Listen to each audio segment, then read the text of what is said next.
네, 박스현재 시청자 여러분들 반갑습니다. 한밤의 개마켓 투자 12월 13일 TV방송 내용 요약 및 히든 종목 가격 전략 공개로 여러분 영상 만나보도록 하겠습니다.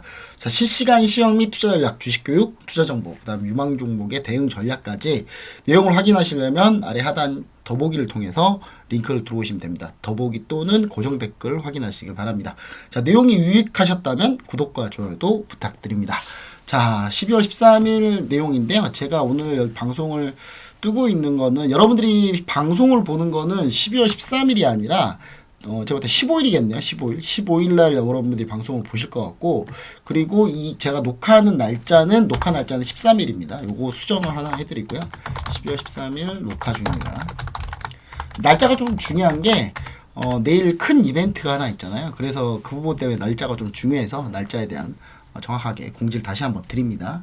자, 지금 이제 어떤 내용을 제가 한밤의 기마켓 투자에서 진행을 했었냐면, 전체적으로 이제 가장 우리가 크게 신경 쓰이는 내용이 바로 이 내용이죠. 탄핵 정국이잖아요. 탄핵 정국인데, 전 정치적 얘기 그렇게 많이 크게 하고 싶진 않은데, 이게 지수와 상관이 있다 보니까 어쩔 수 없이 해야 되는 상황이다. 그런 부분을 좀 양해해 주시고, 저랑 뭐 생각이 다르다 하더라도 그거는 이제 투자적 관점, 그 다음에 주식 투자자의 관점에서 얘기 드리는 거니까 그런 부분도 좀 여러분들이 감안을 좀 해주시면 좋을 것 같아요.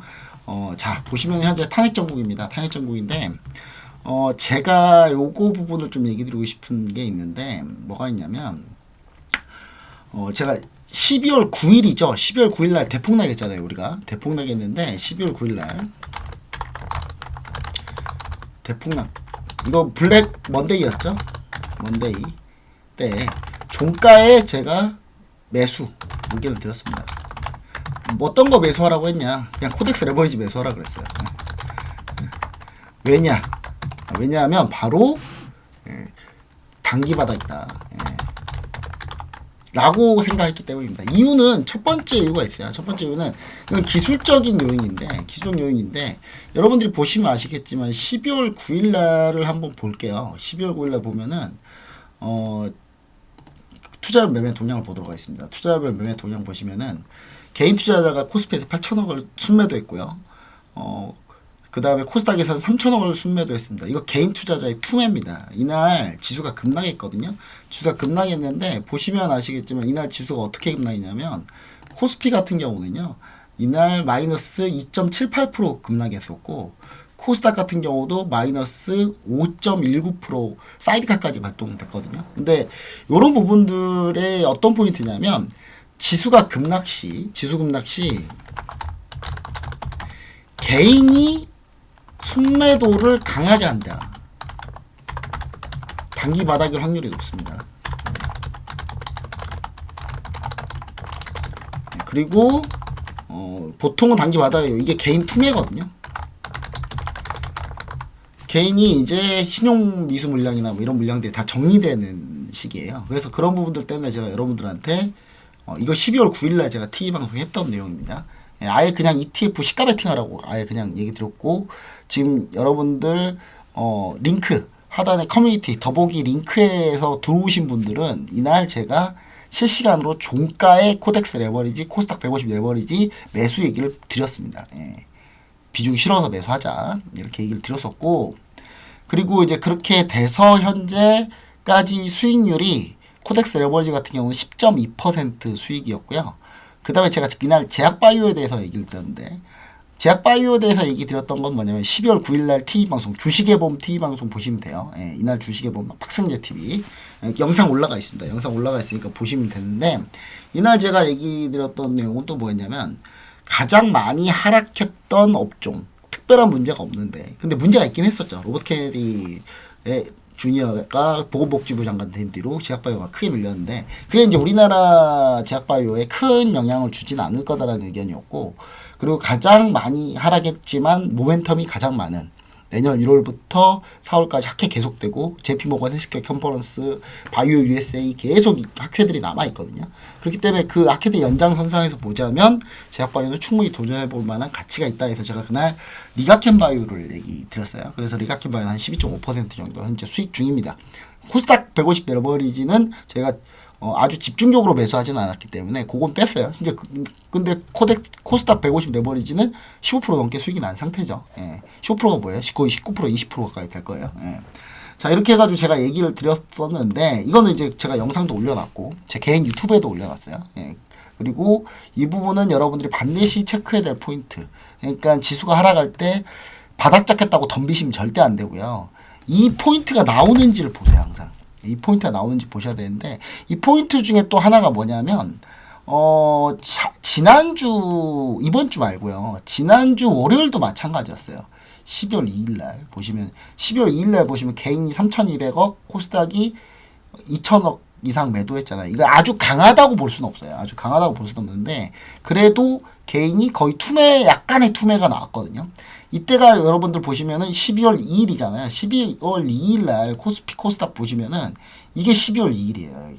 여기가 12월 2일이죠. 그렇죠? 그 다음 날 바로 단기 반등 나오죠. 그렇죠? 예, 단기 반등 나오고 단기 반등 나오는데 그리고 다시 밀렸어요.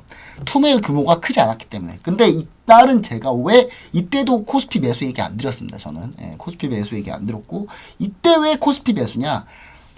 크게 밀렸고요. 첫 번째 크게 밀렸고 그리고 저는 사실 이거는 아주 중요한 포인트라고 저는 보지 않았어요. 보지 않았는데 물론 이것도 기술적 요인인데 이거는 덜 중요했어요. 덜 중요.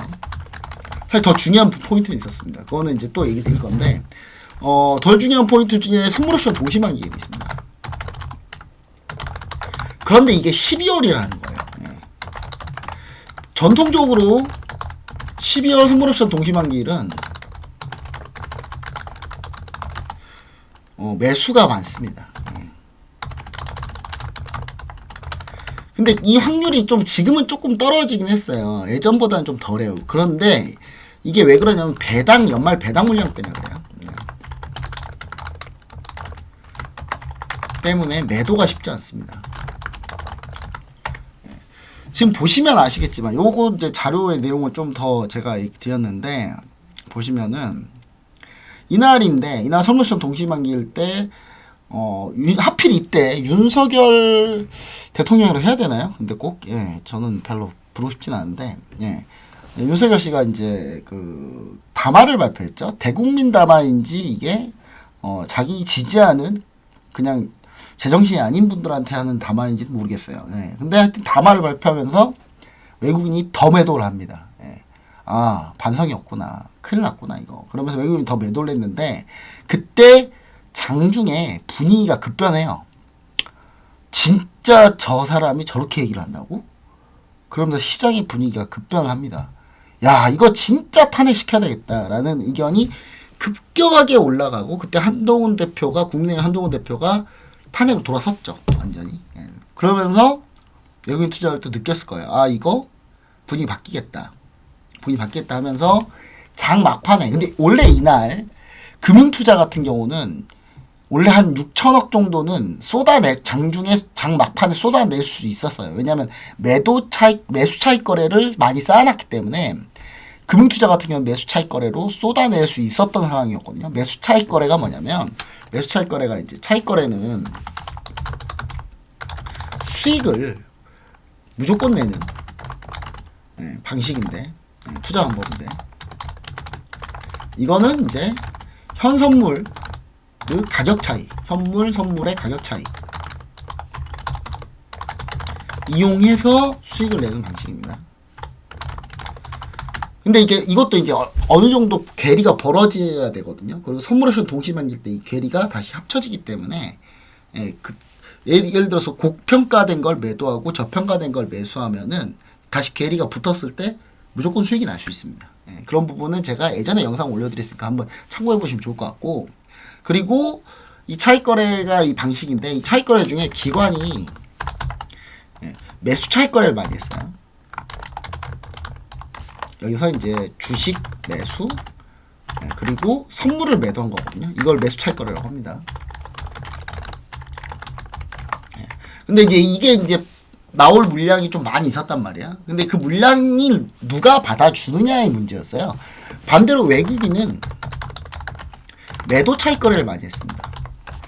주식 매도, 그 다음에 선물 매수.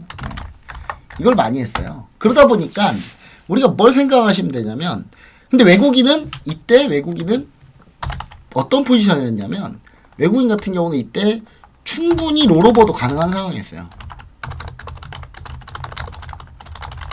충분히 롤오버도 가능한 상황이었거든요. 근데 롤오버를 안 하고 기관 중에 금융투자죠. 금융투자가 대규모로 물량 쏟아내니까 외국인이 그냥 받아냈어요. 다 받지는 않았는데 이날 투신하고 보험이 막판에 매수 들어왔거든요. 같이 외국인하고.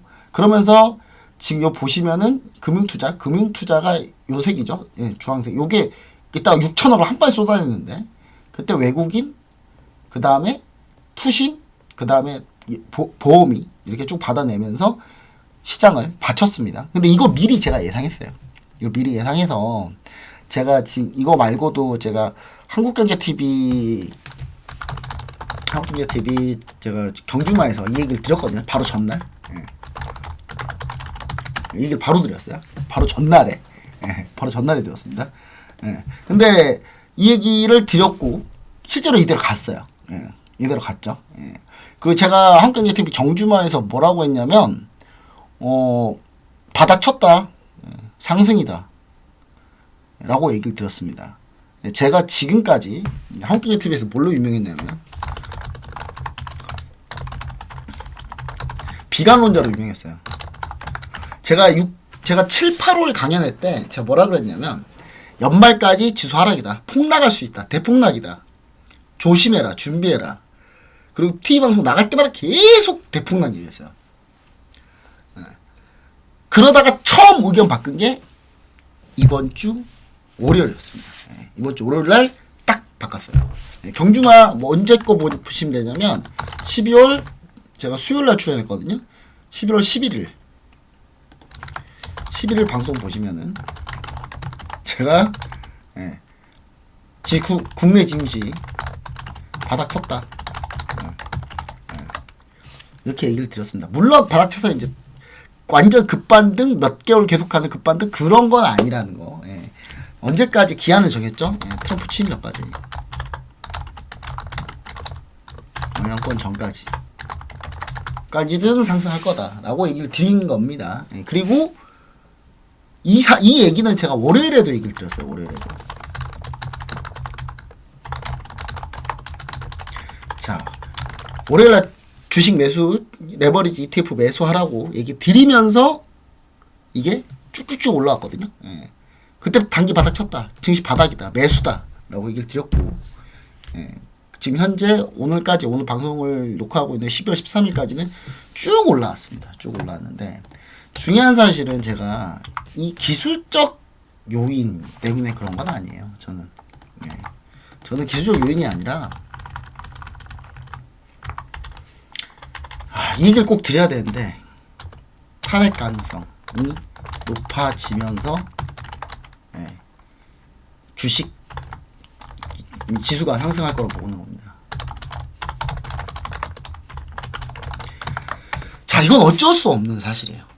어쩔 수 없는 사실입니다. 지금 나오는 내용들을 종합해 볼 때 우리나라는 지금 현재 윤석열 탄핵을 해야 지수가 올라갑니다. 이건 어쩔 수 없는 사실이에요. 불확실성을 줄이는 길은 요거밖에 없어요. 이거에 제일 중차대한 이유 중에 하나 뭐냐면 미국이 이미 불법 위헌 계엄으로 규정을 했어요. 미국 커트 캠벨 국무부 부장관이거든요. 이분 절대 정제돼서 논의하지 않는 내용을 입 밖으로 꺼내지 않는 사람이에요.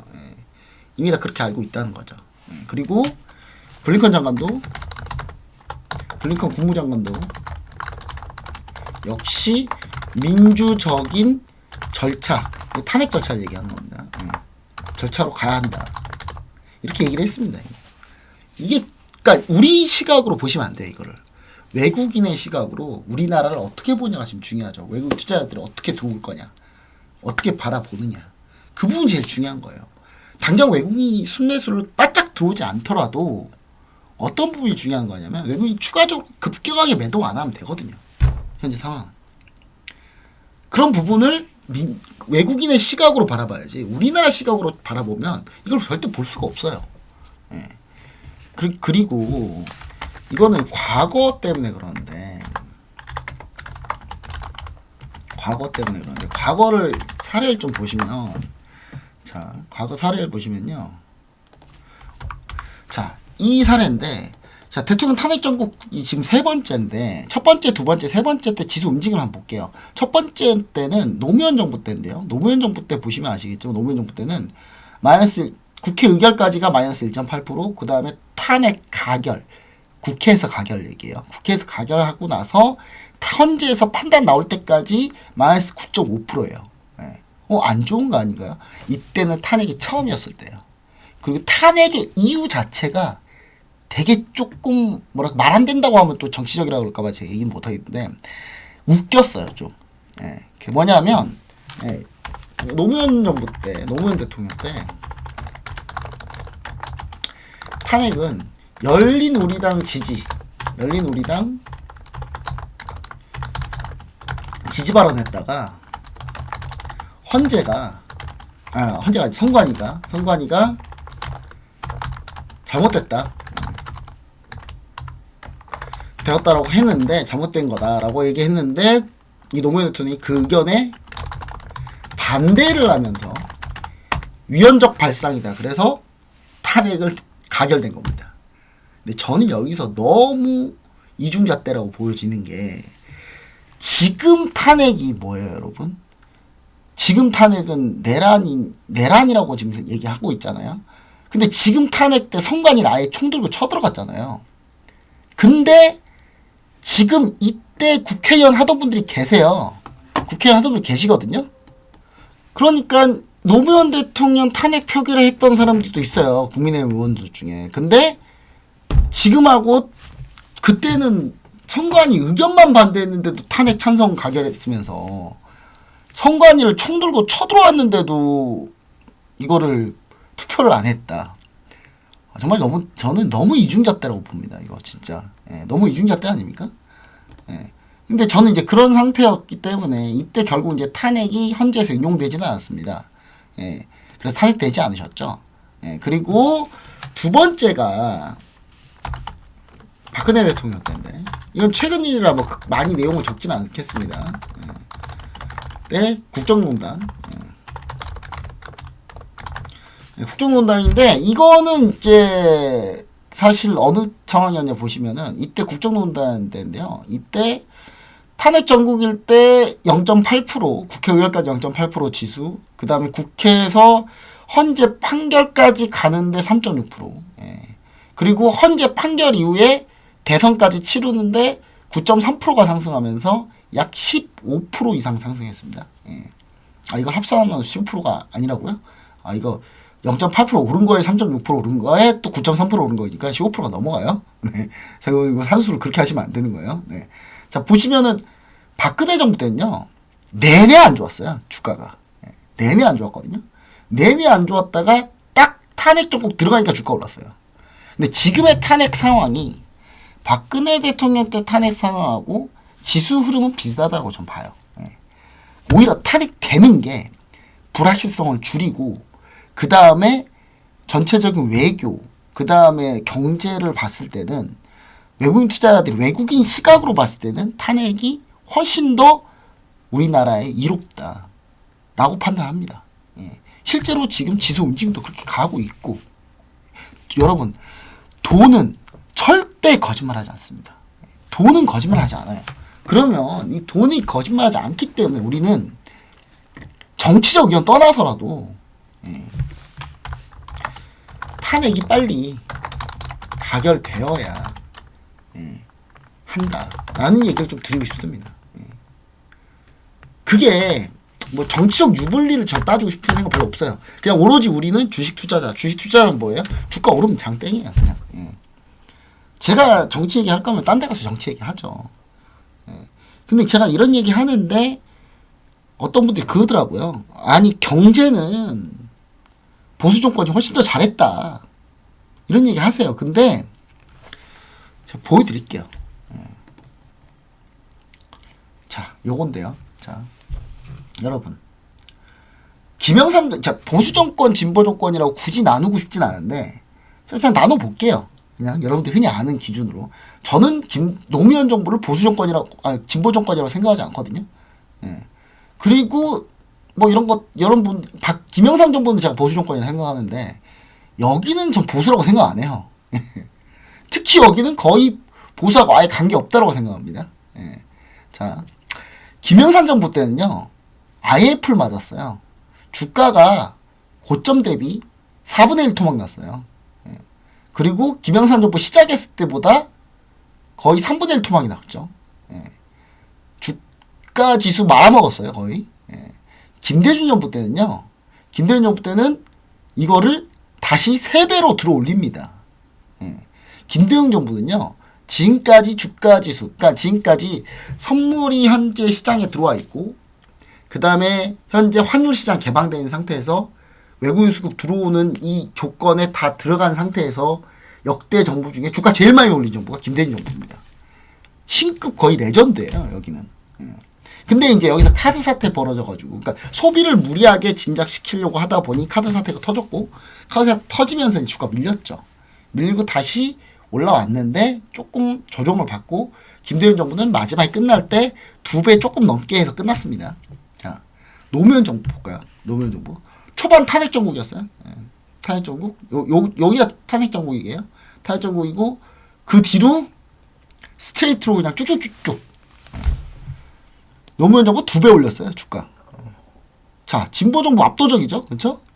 이명박 정부 되자마자 서프라임 모기 사태 터져서 반토막 더 났어요. 그리고 끝날 때 겨우 맞춰놨어요, 다시. 그리고 박근혜 정부 때 내내 안 좋았어요. 그냥 내내 안 좋았어요. 그리고 딱 탄핵 전국 시작하니까 문재인 정부 때 들어가니까 더 올리기 시작해서 쭉쭉쭉쭉 올리고, 코로나 때 우리나라 역사상 최고 코스피 주신 3,316포인트 찍었습니다. 윤석열 정부 때 말하면 입 아프죠. 그냥 망했죠. 거의. 근데 물론 이런 걸로 재단할 수는 없어요. 왜냐, 각 정부별로 대외적인 상황은 좀 다릅니다. 대외적인 상황이 다 달라요. 글로벌 상황이 다 다르기 때문에 비교할 수는 없는데, 경제가 어디가 괜찮다? 보수가 더 괜찮다? 저는 그건 동의는 절대 못하겠어요. 저는. 동의가 안 돼. 일단 되지가 않아요. 일단 숫자 게임으로, 집가지수 숫자 게임으로 절대 못 이기는데 압도적으로 패배해요. 그러니까 저는 보수는 경제는 보수다라고 얘기하는 분들 보면, 좀 뭐 알고 얘기하는 건가? 지금까지 보수 정권이 잡아가지고 경제에 성공한 적이 없는데, 근데 저는 이제 물론 제 시각으로는 저 노무현 정부가 보수 정부라 생각합니다. 저는. 자, 문재인 정부도 전 보수 정도라고 생각해요. 이명박 박근혜 정부는, 그러니까 제가 봤을 때는 그냥 이름만 보수? 특히 박근혜 정부는 거의 뭐 보수라고 할 수 없고요. 윤석열 정부는 애초에 보수가 아니었다고 저는 생각해요. 그래서 뭐 이제 정확히 얘기하면 이런 상황인데, 뭐 이게 경제는 뭐 보수가 잘하고 뭐 이런 거, 여러분, 그러니까 단순 숫자로 보면 진보 정부 압도적이고, 대내적 상황을 좀 따지고 봐야 돼. 이런 건 다.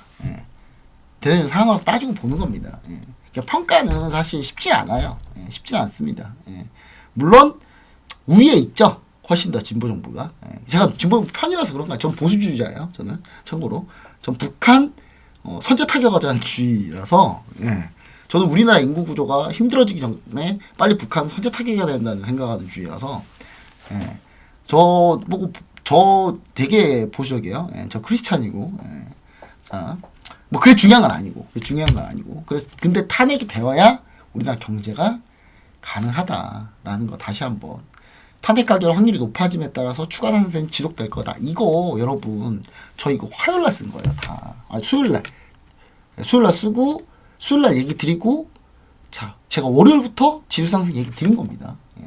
그래서 제가 이 얘기를 드렸으니까 여러분도 이 얘기를 좀 잘 참고하시면 좋을 것 같고, 빨리 종목으로 넘어가도록 하겠습니다. 제가 원달러 환율 얘기 드렸고, 자, 환율로 수혜 볼 수 있는 종목들에서 조선주 얘기 드렸는데 조선주가 반등 1순위라고 좀 보고 있는데 이게 뭐냐면 원화 약세에서 수혜를 받습니다. 원화 약세가 수혜인데 왜냐면 이제 헤비테일 방식이라 그래가지고 예전에는 그러니까 조선사하고 해운사하고 있으면 해운사가 갑이었어요. 그래서 조선사한테 야 우리 배 만들어줘. 근데 돈 나중에 줄게.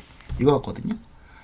그러니까 조선사는 돈도 안 받고 막 열심히 만들었죠. 만들었고 근데 그게 지금 와서는 이득이 된 거죠. 그때 어차피 수주 금액은 달러로 들어오는데 지금 원화가 약세잖아요. 그러니까 돈이 더 들어오는 거예요 지금. 예. 미리 받았으면 큰일 날 뻔했죠. 예. 근데 지금은 또 바뀌었어요. 지금은 지금 이제 조선사가 갑이거든요. 해운사가 배 좀 만들어 주세요 해야지 배 만들어 주거든요. 근데 조선사 같은 경우는 지금 현재는 이제 구간별로 받아요. 원래 모든 수주 금액은 구간별로 받습니다. 얼마를 딱 먼저 받고 그 다음에 진행 상황에 따라서 돈을 딱딱딱 받아요. 그리고 돈을 받고 나서 일을 하는 건데 돈을 받고 나면 조선사들은 돈을 일하지 않았는데 돈 받았잖아요. 그걸 선수수익이라고 하는데 이 선수수익금은 무조건 부채로 쌓입니다. 그래서 조선사 중에 부채 많은 회사가 좋은 회사예요. 부채 많아서 근데 언언드 레버뉴라고 그래가지고 영어로 이제 언언드 레버뉴라고 하고요. 선수수익금이라고 하는데 이 선수수익이 많으면 많을수록 좋은 겁니다. 이건 부채인데 이자를 안 내는 부채니까 많으면 좋은 거죠. 그렇죠? 예. 그쪽을 좀 잘 보시면 되고. 자, 그리고 원자재가 약세죠. 최근에 중국이 완전 반덤핑으로 지금 철강 밀어내기 하고 있죠. 그러니까 지금 후판 가격이 상당히 괜찮아요. 조선주한테는. 예. 그래서 전 조선주 괜찮을 거 보고 있는데 그래서 이 종목을 사실 제가 이미 알려드린 게 이미 어제 박성현 TV 고스탁에서 이미 이 종목 얘기 드렸어요. 이미 다 얘기 드렸는데 자, 이 종목명이 뭐냐면요. 바로 조선 엔진 관련주 하나엔진이고요. 그 다음에 동성화인텍입니다. 자, 오늘 하나엔진 동성화인텍 보겠습니다. 하나엔진 동성화인텍. 자, 한화엔진. 자, 하나엔진이고 동성화인텍. 자, 오늘 그냥 이미 다 올라버렸어요. 어제 사실 이 종목은 다 어제 제가 또 공개했던 종목이긴 한데 다 올라버렸습니다. 올라버렸는데 전 동성화인텍 같은 경우는 월요일날 급등해서 시작하지 않으면 매수해도 된다라고 생각합니다. 그리고 하나엔진 역시 마찬가지로 좀 상황을 봐야 될 텐데 이거는 제가 가격 전략을 지금 미리 못 드리겠어요. 왜냐하면 오늘 이미 올라버려가지고 예, 오늘 올리지 말라고 기도했는데 올라버리더라고요. 예, 그런 상황이라서 이거는 제가 하단 더보기에 보시면은 하단 더보기에 이제 제가 그 안에 커뮤니티 실시간으로 받을 수 있는 텔레그램 채널이 있거든요. 그 채널로 들어오시면 제가 오늘 공략 가격 전략을 좀 자세히 알려드리도록 하겠습니다. 그거 보시면 좋을 것 같고 종목명을 일단 공개를 해드렸고요. 그 다음에 반도체는 워낙 액세 수혜가 크지 않아요. 단위별로 수출하기 때문에 예전에나 좀 수혜를 받았지. 자동차는 사실 피크아웃인데 지금 피크아웃인데 환율 수혜가 제일 많아야 되는데 피크아웃이기 때문에 지금 현재 미국에서 자동차 판매량이 떨어지고 있거든요. 그리고 트럼프가 들어오면 어떻게 될지 모르는 상황이에요. 그래서 자동차 같은 경우는 조금 이 피크아웃 속도가 좀 늦어진 정도 그 정도로 보셔야 될 것 같고 2차전지 화학은 분명히 안 좋습니다. 왜 안 좋냐. 2차전지 자꾸 좋은 얘기 해달라고 하는데 저 좋은 얘기 못해. 지금 1년 넘게 지금 좋은 얘기 안 하고 있거든요. 예, 원료 가격이 상승해서 그래요. 지금 화학이 다 안 좋아요. 지금 원료 가격이 올라가서 원료가 왜 올라갔냐? 원화 약세 때문에 올라갔어요. 예, 원화 약세 때문에. 원화가 약세 달러로 사야 되는데 옛날에 달러가 쌌을 때는 이만큼 살 수 있으면 지금은 이만큼밖에 못 사니까. 배터리 완제품 가격은 또 떨어지고 있잖아요. 지금 2차전지 지금 전기차 캐즘 때문에 배터리는 덜 팔리고 그러니까 배터리는 싸게 팔아야 되고 그러니까 남는 게 없는 거예요 지금. 그러니까 2차전지 그래서 안 좋은 거예요 여러분. 자, 엔터 콘텐츠는 수혜다. 제약바이오도 수혜고 요 얘기 지금 드렸었고요. 자, 그 다음에 이제 제약바이오에 대한 얘기를 드렸는데 제약바이오 2025년 밸류에이션 릴레이팅 계속될 걸로 보고 있고 트럼프 행정부 2기에서 규제가 계속될 수 있는데 이거는 빅파마와 미국 제약사에 대한 규제예요. 우리나라 제약사를 오히려 미국 빅파마 규제하고 해외 글로벌 제약사 키울 가능성이 높아요. 예. 왜냐하면 빅파마한테 트럼프가 배신당했기 때문에 일기 때 배신이라기보다는 그냥 빅파마는 자기들이 알아서 잘했는데 예, 트럼프는 배신이라 생각하는 거죠. 예, 왜냐하면 코로나 약을 코로나 백신을 대선 전에 출시해달라고 그랬는데 대선 이후에 출시했죠 전부 다. 예, 그러다 보니까 트럼프는 자기가 배신당했다고 생각하는 거예요. 예. 그러니까 미국의 빅파마를 다 죽여야 되겠다 이 생각하고 있거든요. 근데 그 미국 빅파마가 죽으면 오히려 우리나라한테 좀 더 이득이다 이렇게 좀 생각할 수 있고 유나이티드 헬스케어가 유나이티드 헬스케어 이거 글씨가 이상하게 됐네요. 유나이티드 헬스케어 CEO가 피살됐는데, 자, 트럼프. 자, 헬스케어 CEO 피살됐는데, 요거는 이것 때문에 제압과 약제다? 저는 그렇게 보지 않습니다. 보험금 지급 이슈 때문에 그런 거나, 이건 크게 신경 안 써도 될 것 같아요. 근데 저는 금리 인하 가능성이 높기 때문에, 여러분들 금리 인하 가능성은 때문에라도 제약 바이오가 상승할 수 있다라는 거 다시 한번 FMC 이제 회의 하잖아요. 바로 이제 다음 주 FMC 회의인데 미 연준 FMC 회의인데 여기서 금리 인하 나오면 제약 바이오 다시 올라간다는 거 다시 한번 얘기 드립니다. 자, 리가켄 바이오 이미 제가 월요일 날 이미 얘기 드렸어요. 9일 날 얘기 드렸고. 그럼 여기서 이제 추가적으로 CDMO 관련주. 자, CDMO 관련주 SK 팜데코 지금 수주 얘기 나왔잖아요. CDMO가 저는 여러분 돼야 된다고 보고 있는데 CDMO에서 이미 셀트리온 얘기 드렸거든요. 셀트리온 언제 얘기 드렸냐면 셀트리온을 11월 29일 날 얘기 드렸어요. 지금 16% 상승 수익 중인데 CDMO 같은 경우에서 지금 유일하게 안 간 종목이 뭐다? 삼성바이오로직스. 이걸 보셔야 됩니다. 삼성바이오로직스 보셔야 되는데 삼성바이오로직스 오늘 조금 움직였어요. 오늘 조금 움직였는데 저는 이거 다시 뚫고 올라간다고 보고 있거든요. 그럼 가격 전략을 여러분 한번 세워보도록 할게요. 삼성바이오로직스 같은 경우는 가격 전략을 이렇게 보시면 될 것 같습니다. 자, 가격 전략. 자, 요건 이제 가격 전략을 드릴 텐데. 자, 삼성바이오로직스는요, 매수가, 바로 시초가, 월요일 시초가, 16일 시초가죠. 그리고 분할 매수하는데요. 1차가 16일 시초가고 2차는 여러분 여기 하단 여기 하단을 보시면 좋을 것 같아요. 여기 하단 94만원 되겠네요. 4만원. 자, 손절가는요. 손절가 이거 찾기 쉽습니다. 이거는 손절가 찾기 쉬운데 손절가가 그냥 여기 90만원 깨지면 던지는 거예요. 90만원 깨지면. 자, 그리고 목표가. 자, 목표가는 일단 정고점 무조건 봅니다. 정고점까지. 정고점 보는데 한 106만원까지 보시면 될 것 같아요. 106만원, 107만원. 수익률 퍼센트가 좀 안 나오니까 108만원까지 볼게요. 1차 목표가. 2차는 추후에 이동평균선 확인하면서 할게요.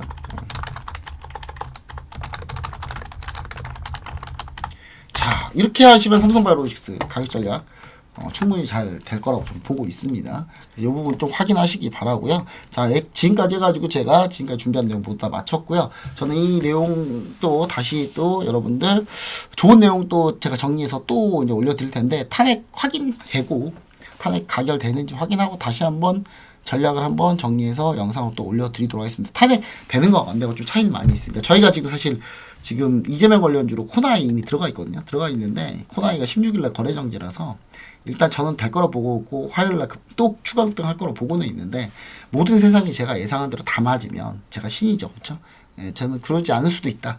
그러면 전략이 대응이 제일 중요하다. 그래 대응 전략 세울 거니까 그 뒤에 후속 영상도 계속 올라오면 좀 관심 갖고 봐주시면 좋을 것 같습니다. 자, 여러분들 여기까지 해가지고 제가 방송 내용 모두 마치도록 하겠습니다. 여러분들 내용이 유익하셨다면 구독, 좋아요 부탁드립니다. 감사합니다.